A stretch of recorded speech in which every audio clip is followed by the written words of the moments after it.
Hi, it's Jackie. I'm making my week 11 response vlog.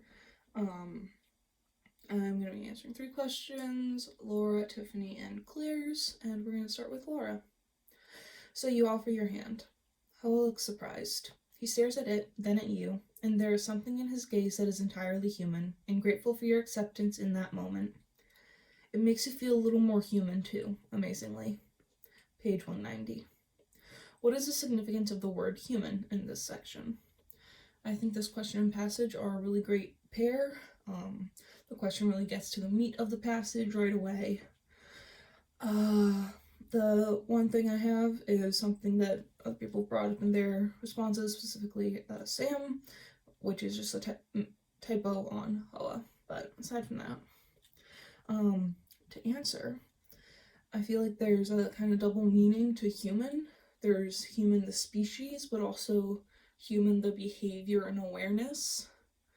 And I feel like this passage could be getting at some of that, and that it didn't just, the feeling of human isn't just feeling no longer like an outsider or a different kind of being, but feeling as though you are not an animal, because like the difference between humans and animals is obvious and apparent, and I feel like that is what this passage is getting at the usage of human in this passage is getting more at the feeling of being human and not an animal or an outcast or a threat.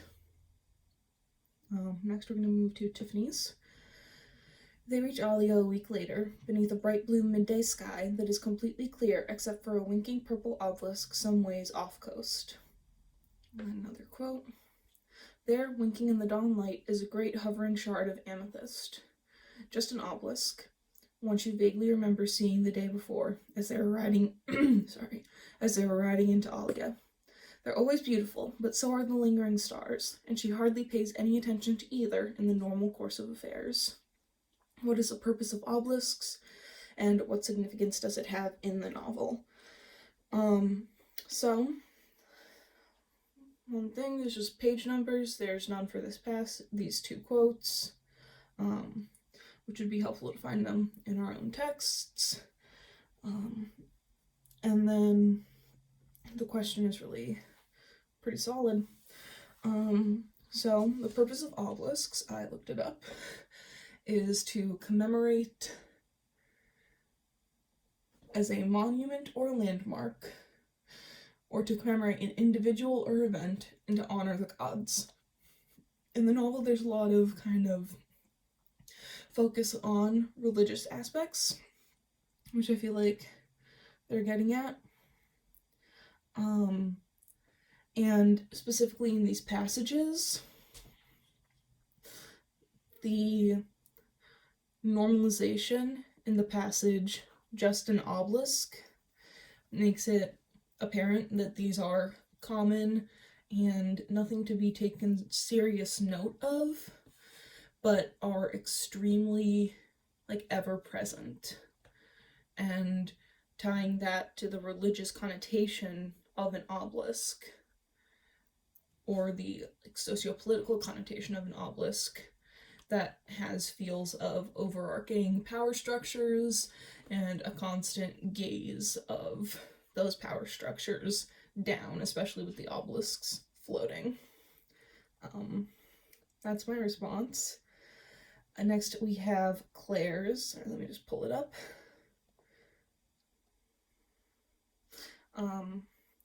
He sighs long and heavily, and she thinks he's out. But then he says, parallel scaling. Pull a carriage with one animal, and it only goes so far. Put 2 in a line, the one in front tires out first. Yoke them side by side, synchronize them, reduce the friction lost between their movements, and you get more than you would from both animals individually. He sighs again. That's the theory, anyway. A yoke. That's worse. He's been treating her like an animal, forcing her to work for him so he won't burn out. Page 168. What does Alabaster's decision to use this metaphor, as well as his delivery of it, reveal about his worldview, and what does the focus of on the yoke symbolize? I think that the question and the quote are really good, once again really pointed and specific and focused. So to answer, decision to use this metaphor reveals his worldview, and what does the focus on the yoke symbolize? To me, yoke is something you use to commodify an animal, and in using this as his metaphor to describe working with someone, it shows that he's seeing people as commodities and as tools to be used, as apart from being people of their own, or aside from being people of their own.